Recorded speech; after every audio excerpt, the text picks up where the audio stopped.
Hey, changemakers and visionaries. This is ReImagining Community, where we dive deep into the stories of leaders who are reshaping the world, one community at a time. I'm your host, Garland Fuller, and every episode is a radical act of connection. We're not just talking about change, we're breaking down how real people are creating it right here, right now. This podcast is more than conversations. It's a bridge where we are sharing stories that offer insight and inspiration. Whether you're an entrepreneur, consultant, volunteer, artist, or an organizational leader, this is your space to listen and learn. This is your call to create impact in the communities you hold dear and that hold you up. Let's reimagine what's possible together. All right, welcome. Thank you. How are you today, Rhonda? Excellente. Excellente. Yes. I am excited to have you on today because we met, it feels like maybe a year or two ago. I feel like time just has escalated and then it's frozen and then it's fast. And so I feel like I've known you for a while. And I know when I first went to your Paint on Purpose event that you do, I was like, this is super cool. And I wanted to have you on because I feel like every time I am in your presence, you're very positive. You're also very just empowered woman doing all the things, but also very transparent around this is not easy. This is not going to be easy, but we didn't sign up for it to be easy. But it's not hard either. Just figure out what you need to do. So I am happy to have you on. She's written a book called Stay the Course, Surviving the 9 Hellish Holes of Entrepreneurship. She was 2023 Women Biz Owner of the Year. She's guided 100 plus entrepreneurs to scale revenue, impact, and achieve sustainable success. She's a part of the National Association of Women Business Owners. She was on the board there, commissioner. I can keep going. I know when people read off bios, you start to be like, oh my goodness. But yes, claim it. I am so happy to have you on today. How are you? All is well, and thank you. And I actually appreciate you reading the bio because we sometimes don't celebrate the things. We're head down, doing the work, but to take a moment and just go, yeah, she's doing all right. And then those are also confirmations and affirmations that what you do, even as much as we're like tunnel vision about it, that your peers recognize you, that your peers see you, and that you have community. And one of my biggest missions in life is to, be that vessel and build community. So thank you. Wonderful. And this is why you're on today, because we're talking about community, I feel like in a more robust, tangible way. I think reached out to you because when I was at your event, it felt very warm. Let's just start there. Felt warm. And I'm big on when I step into spaces, do I feel welcome? Do I feel warm? And it felt definitely, I felt that. But then once we started doing the exercise, it was very much a thoughtful exercise. It was also an exercise that allowed me to step outside of my own head a little bit and really think about something more deeply, but not so deeply that you're like, oh my God, what does this mean? It's more, it draws you in. And so I just was like, I need to have her talk about how Paint on Purpose even came into being, what made you decide to do this. I know, of course, your background in interior design, and I'm sure color theory and all these things have meaning for you in a probably deeper way than just the average person. But I want to just hear how Paint on Purpose came into existence and how you choose to use that space to build community, particularly with entrepreneurs and business owners. Okay, that's a lot of questions in one, but I love it. I love it. So first, Paint on Purpose, I would describe that as the mission. The event that you attended is actually third Saturday. So I hosted an event in my paint store the third Saturday of every month for emerging, established entrepreneurs that want to build and grow. So I'm in the business of education and transformation. And sometimes that's a room and sometimes that's, ourselves, right? And so the activity that you're describing is one of the therapeutic art activities More along the lines of mindfulness, number one, but there's a reflective component that happened in the questions that I was asking you all as you drew and participated. And what I love about those activities is that I'm not asking for Picasso's. It's not about art, but the beautiful thing is the reflection that you get back is Garland. And it's not like a paint and sip. Usually there's a picture up there and your job is to mimic that picture. But what you got a chance to do was mirror yourself. Yes. So the drawing in is the beauty and the intrigue and the empowerment that you saw in you. So I'm super excited about that. And how I got into this work. So I've been an interior designer, paint contractor, own a paint store, and now more into how to help other people do the same thing, and not necessarily in those industries, but whatever industry interests them. But what I'm finding is that there are cultural shifts that we need to make, and there are self shifts that we need to make. And my coach will probably spank me for saying it this way, but there are things that, Garland, as Black women in America, that we need to unlearn. Yes. And part of those activities is about seeing those things and just saying, hey, is that working for you? And if it's not, how about stop doing it? And I hope there are no children listening right now, because I feel like life is like sex. And if it only hurts if you're doing it wrong, right? It only hurts if you're doing it wrong. So back, adjust, right? And go forward. And one of the things that I know for me personally is I've had a lot of shifts, a lot of pivots, and a lot of transformation. And one of the things that I'm really centering and asking people to look at is all of those different relationships that we try to separate and put in different silos, but they're really, that's not possible. And that's one of the reasons why we experience depression and imbalance and things. So color related, yes, but more so self related, right? So your relationship with yourself, your relationship with time, your relationship with money, your relationship with others. And then there's prongs to that, like personal, professional. But what I'm really asking people to do is to look, see, tell the truth, and then just take authentic action. Wow. Okay. So when you talk about Paint on Purpose, it's the company, the bigger mission. What are some of the other, I think, things that you're doing with Paint on Purpose that are also, I think, in alignment with how you see entrepreneurship, business development, bringing more people into this life? So I've created, again, those silos of relationships that I described. So there's a program called Fund, Flow, Grow. And that program is about being intentional about your customer base and choice, and making sure that the brand message that you're putting out in the community matches the customer that you want to attract. And then how to map that out to have a flow of customers, your cash flow, right? A flow of customers coming through your business. And then how do you grow those opportunities? One of the things I'm really big on as a business owner is your customer retention, because it's expensive to find customers. But what happens if we can court and woo and love on our existing client base, that they keep coming back to us again and again? And then another program that we have, it's called Guided Expressions. And that's more what encapsulates the mental wellness and the health. And matter of fact, can I share?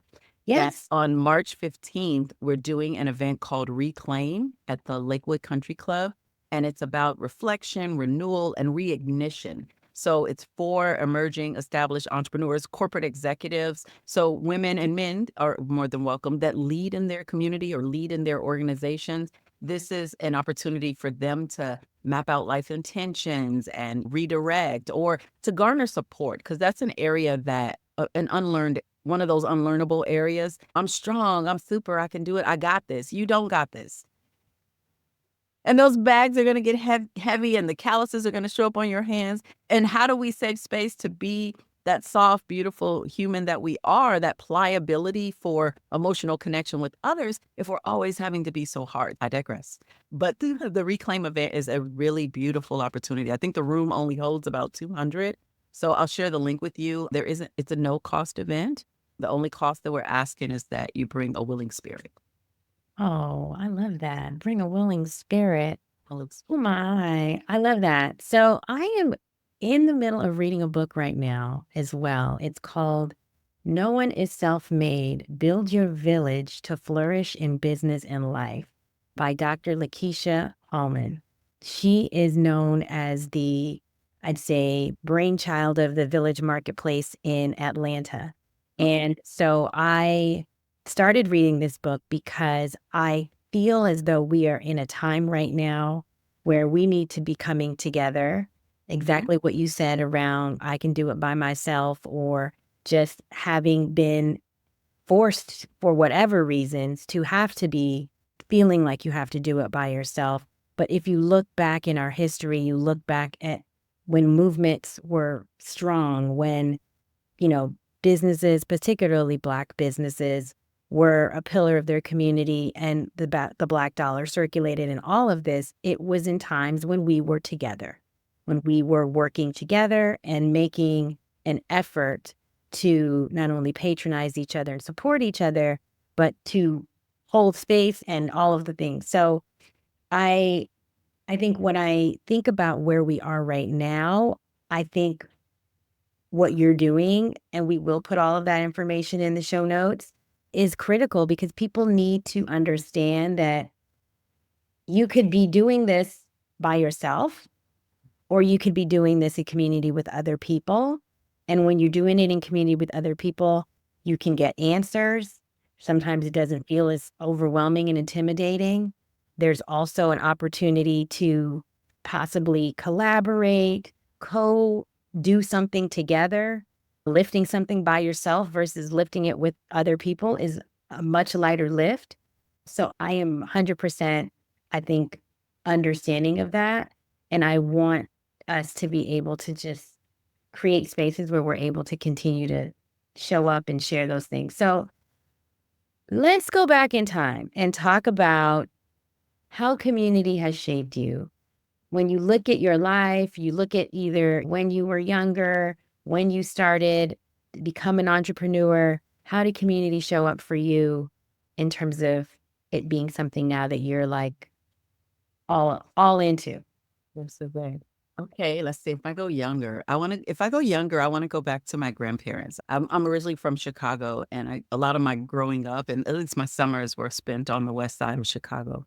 And my grandfather, was a Baptist preacher. So I only know crowds and community and people knowing your name, and even in a metropolis like Chicago, right? It's not like it was the South.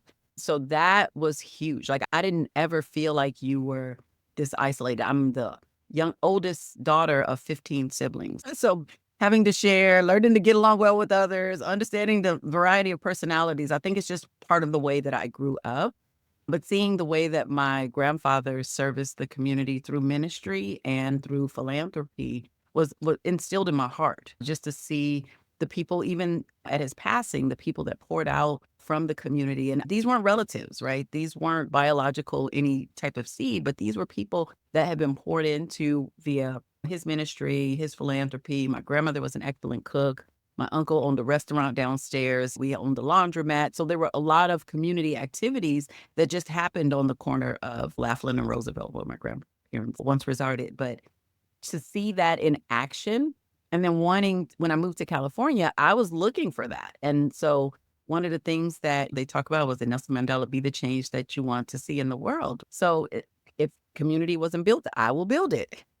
So the invitation to others, and finding that there were other people that weren't from the city, didn't know how to navigate. And then to take that a step further, that had started businesses and gotten to a point either during the pandemic or just even launching their business that they didn't have any direction. Come to the community, come to the well, get that knowledge. Like you said, meet that person. There's been so many direct connects to build on at Third Saturdays and meeting people. And even one of me being here today is one of those connections. So I just think it's something that we need. When I think primal about it, back African tribes or any tribe, really, one family grew corn, another family had sugar, another family had the chickens with the eggs. So those families could focus and concentrate their resources and tools on a single industry and be really robust and well at that. And then those products came together to make the evening meal or to do the grocery shopping in the neighborhoods. Having that sense, instead of me trying to be good at everything, how can I focus my energy and be good at that thing for you? And then in turn, you pour back in the thing that you're good for me. And then that way we get a more, like I said, a more pure version of it, a more concentrate and not a diluted version of ourselves. Yeah, that's really good. Do you have a personal mantra or just like something that a symbol or something that you hold on to that you're like, this is my like, Yeah. So my recent one is my no age. So, so tell us about the no age. And I had this name for quite some time. And even my most dearest, clearest friend still spell my name wrong. And then they can't find me on LinkedIn. You know, people, I looked you up. I don't have age in my name. Oh, I didn't know you didn't have an age. So then I started saying, I'm Rhonda, no age. But then I realized that my no age is really my mantra. It's no holding back, no hesitation, no headaches, no heartaches. Currently, no husband, but we're working on that one. But my no H's are what really drive me. It's okay, Rhonda. I got a definition. I'm digressing a little bit. I got a definition I'm going for my ICF coaching certification. And one of the definitions of success, or the definition of success, is doing what you say you're going to do when you said. So if I said today is the day I'm doing this podcast, I'm here, she's cute, she's ready, working with Ms. Garland and being present fully for this. So I think that's my of late mantra, and then the no H's. So it's okay, Ron, to get the H out of here. That's what I tell myself in the morning. When I'm having those thoughts, that self-talk that isn't really growing what I want to grow, it's Ron, girl, get the H out of here. And so whatever that H is that described what's holding me back, it's the thing that's in the way. I love that. No holding back. I love that. So what is it that made you decide to write your book? And I remember the last time we talked, you were like, I'm writing this book.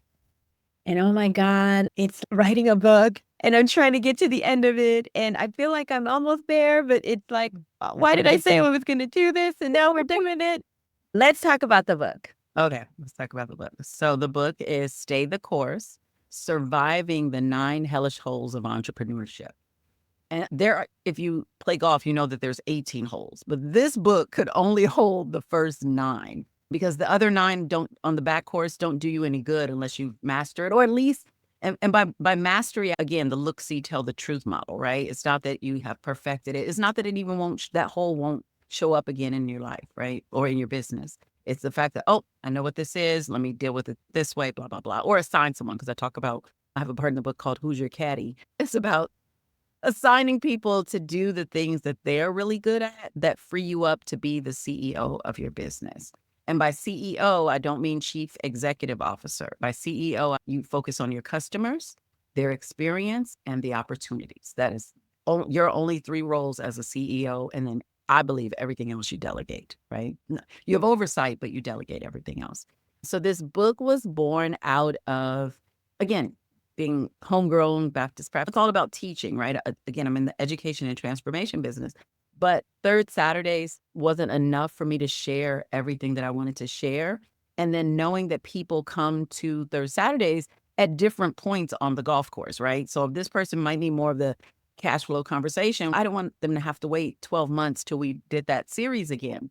So really taking the key principles from I would say the more needed Third Saturdays and putting those into a book, taking my personal experience. There's a few stories that I tell in the book when I had to really stay my own that are in there, and just they're very reflective exercises. So it's not a basic chapter book that's, oh, read this and go off and do other things. After each chapter is, okay, hold up. How are you applying this? I believe that information plus implementation equals the transformation that we'd like to see in our businesses and in ourselves. So I give you time and very reflective questions to answer. And one of the questions at the end is like, the question asks for one word or a brief sentence. But then my follow-up, like a 5-year-old, is why? And I would challenge anyone when they get to that chapter to maybe ask themselves why 3 times. It's not that surface why of, oh, I need to make money. But why do you need to make money? I really want my son to go to this wonderful program. Well, why do you want your son to go to this program? It's because I want to afford my child bigger opportunities than I had. That is a very different why than I need to make money, right? Yeah. So the book, but the journey itself, the first version was like 300 and something pages. I dwindled it down to 80. 80 because, again, if you don't do anything with the first part of what I'm telling you to do, the other 220 pages will not serve you well. And then you'll be like, oh, look what's horrible. Hated it. No, slow your roll. You have to do the work. You have to implement what's in the book. Yeah. Oh my goodness. So you're going to give me the information on how to get your book, where to find your book. Yes, I will do Yes. that. Okay. So when you look at all the projects and the things that you've been involved with, and I probably should talk about the different places you show up as a woman leader. Where do you find your greatest, like, your sense of like purpose in this is what I need to be doing right now? Here's where I need to be showing up. I feel as women, as mothers as well, there's so many things coming at you sometimes. And so it's knowing when to say yes and knowing when to say no. How do you, I'd say, filter the yeses and the nos? How do I filter? So first and foremost, as a mother, my youngest son is 13, so still at home. He doesn't drive. When he drives, Garland, oh, yes, okay. Driver's license on its way. I think two things. One, again, I am the S on my chest, Garland, stands for support. So I truly lucked out in the father department for my sons. Both of them are present, both of them are active. So sometimes looking at a week's schedule, hey, so on Thursday, your turn. Friday, your turn. And as the first line of defense, right? So that I can be productive and I can be present. And then I'm the mom that actually, my son owns a tuck. I will dress him up and he will be at that event. And I'm coaching him like, hey, sir, we shake hands with our right. We look people in the eye, say your name. And I brief him because he's 13. You're like, dude, you're going to have to do this 500 times. Sorry, it's not a one and done event. It's like your video game over and over. And so I think one of the things that I try to do is I include both my boys, but my sons in the journey with me so they can see it and have a purview of what life is like. So I think measuring the two, like I blend them when it's appropriate, of course. And then I think the other thing is the things that I don't necessarily have to personally do in order for them to be done. I think I look at those things. And then this was years ago. I made a list of all the things that I don't like doing. And I'm trying to find someone that enjoyed doing those things and maybe trade off in our lives for what's there. And then we're moms. You're going north and south. I'm going north and south. How about we divide that? How about you go north and I'll go south? And then that way you can be more efficient. So I'm really big on communal type activities and just asking for help and asking for support. But when I do have to make the harder decisions, I think I just make sure that I'm shored up at home, that table leg is completely supported before I step away to go to a conference that may be out of town or to do an event that may require a little more of me than my family's, doesn't have my family's undivided attention. Yeah, I can see that. Yeah. One last thing. The other thing is I don't try to be all the things at the same time. Ah, So that, my sons know if I'm working from home, I have a home office, but this had better light, so I use this room. But when they know when the door is closed, it's time out. And or I'm proactive about it. Hey, mommy needs 30 minutes. Are you guys good? And we check in and then they know to leave me alone. So I try to make sure that that you communicate, right, with your family unit or with the community. Or some of the events I have to say no. I have to say my son's graduation or it's big soccer game or whatever. yeah, Present for those things. I 100% agree. I feel like you can't be everywhere and you have to pick and choose specifically what makes sense for you. Yeah, the big events, the life events that you can't miss, then you can't miss. And you definitely can't do everything all at once. If I'm saying yes to this, that means I'm saying no to something else. And I think realizing your no means no because I have something else that is very much more where I feel like I need to be and not feeling guilty about it or anything like that at all. No, but I will tell you this, when I do get out, I will not just waste an outfit or a babysitter. So my point is to maximize the time that you do have. So if you have this event at 6 or 8, invite other people to that event. So then you're not as scattered. So there's ways to cluster and block those things together. So then they've had a good time. They're exposed to a new opportunity, but then also you get to have community and then maybe take a couple of other little coffee meetings off your list because now you've invited them to this other big to-do that you have going on. Yeah. Trying to mesh things when you can mesh them. I totally get that. So I'm going to start to wrap up. Okay. How are you reimagining your place in the community today? That is a very good question. My reimagined version is coming in the form of 2 books, and they address what I'd like to do in the community. While I am really good at business and business strategy, again, going back to the mindset of what it takes to be an entrepreneur, what it takes to be human, right? And then God forbid if you choose entrepreneurship, not God forbid, that's another layer to it, It right? is another layer. And just creating your own security, your own safety, and then your own profitable revenue. So I'm working on rock, paper, scissors. And yeah, that's the working title of it. But it addresses, and paper, in some instances, it does symbolize the money side of things. The rock is your strength. There's an example of me, rock being the diamond that I thought I wanted for marriage. And then scissors is cutting the ties and what you were talking about, the things that you have to say no to. So the way I'd like to show up in the community now is to expand our thinking and our mindset, that it's not just dollars and what can I buy and things like that. It's more taking people on the journey from CEO, which is stay the course, right? To investor, right? Investing in others. I have a chapter in the book that talks about impact over income. And then from there to philanthropy. So I'm on my philanthropic journey is how I'd like to show up in the. Okay, I like that. What's a song that instantly brings you back to feeling connected, feeling included, being in community with people?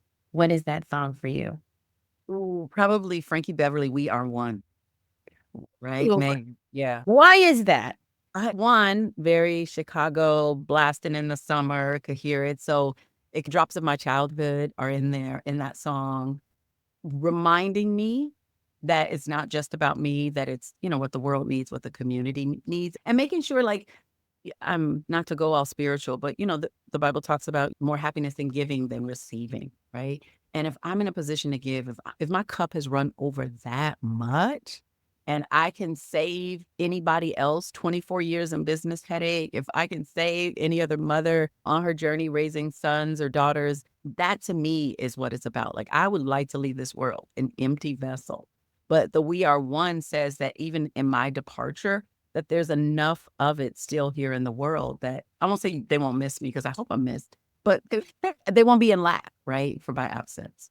No, no lack in your absence. I feel like what I love about We Are One as a song, it's definitely always like a family reunion song.